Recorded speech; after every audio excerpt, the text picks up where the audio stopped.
Welcome back, Patrick, and thanks for watching my videos. If your name isn't Patrick, then dang it, I'll try to hit your name next. But till that happens, we're gonna talk about the 5 most interesting games I played last week, covering everything from a gorgeous-looking Monster Hunter-like MMORPG to an offline-playable Diablo-like hack-and-slash RPG, an indie first-person sandbox RPG, an incremental clicker game with a story so mysterious that I just couldn't put it down, and finally, an RPG with one of the most fluid combat systems I have ever tried. As always, you'll find my favorite game at the end of this video, and if you're new around here, consider subscribing for more mobile gaming goodness. And now let's just get to the games. Arcane Quest Legends is the 3rd game in this series of mobile games, and this time it's an action hack-and-slash RPG taking inspiration from Diablo, at least according to the developers. The game's classless combat system has us upgrade stat points, skills, and equip any weapon or armor that we see fit as we fight our way through hordes of loot-dropping enemies in the game's open world, finishing quests along the way. With only a left-side joystick, our attacks and skill buttons auto-target enemies when we click them, making the combat both simple, but at the same time, sadly also inhibiting our options for targeting specific enemies, which can become really frustrating when fighting boss monsters, for example. The first part of the game is absolutely free, with the subsequent chapters then unlocked for $3. A pretty nice, non-intrusive monetization, honestly. The game can be played offline. It sets you back 725 megabytes of space. It's out both on Android and on iOS, and my verdict is that you should definitely give the first free chapter a go if you enjoy Diablo-esque action combat games.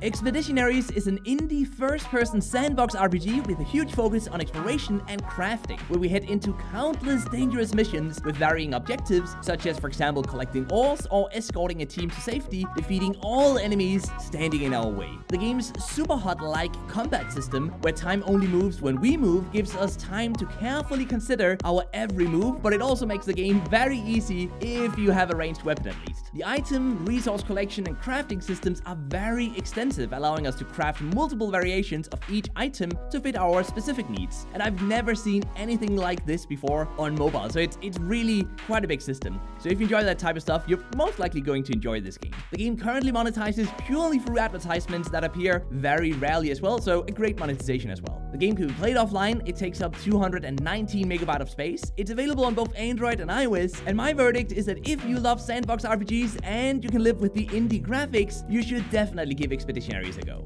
Just Kill Me 3 is an incremental clicker game with a very mysterious and enticing story that kept me hooked despite the game's mediocre gameplay and insanely expensive pay-to-progress faster in-app purchases, many of which cost $100 each. Not that the story is well written, really. It's just weird and mysterious, and I need answers. Someone give me some answers. But the core gameplay has us tap the screen to have small circles called tama fall from the sky and then tap them to deal damage. Pretty boring, really, but we tap them anyway to kill the demon gods that we're fighting, acquiring and upgrading new pets and artifacts along the way to help us deal more damage. As with any incremental game, we can reset our progress after a short while to gain a special currency that we can then use to make us stronger and thus progress faster the next time around. The core gameplay is repetitive and there are no meaningful idle elements to it, but it is worth a try for its story. The game can be played offline. It takes up 231 megabytes of space. It's out on Android and on iOS, and my verdict on the game is that you should definitely check it out if you like yourself a good mystery and enjoy the casual gameplay.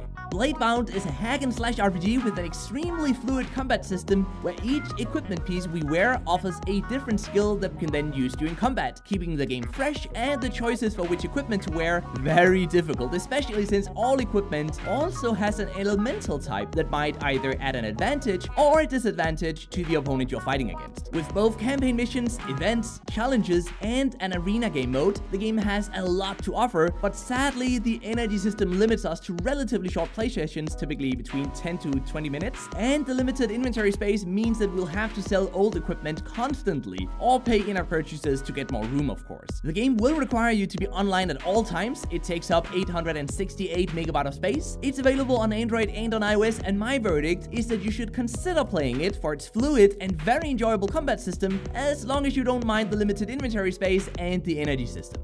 Rangers of Oblivion is a Monster Hunter-like MMORPG with very high quality graphics, in-depth character customization, a beautiful 3D world, and huge beasts to defeat with our friends, with a decent amount of strategy going into how to best take down each monster. The game's very fast-paced combat allows us to use any weapon at any time, which we can craft ourselves as well, and if you don't have any friends to play with, free bot control characters will always be there to help you out instead. With hundreds of quests, lots of character progression, and no auto systems at all, the game is really well made. Although the monetization focuses mostly on cosmetics and the game is definitely worth playing, I do feel confident that the endgame PvP won't be entirely fair, which is the game's only downside, honestly. The game requires online access, it will set you back 3.5 GB of space, it's available both on Android and iOS right now, and ladies and gentlemen of YouTube, you gotta play this game if you like MMORPGs, as it's a near perfect mobile game and the combat is just phenomenal.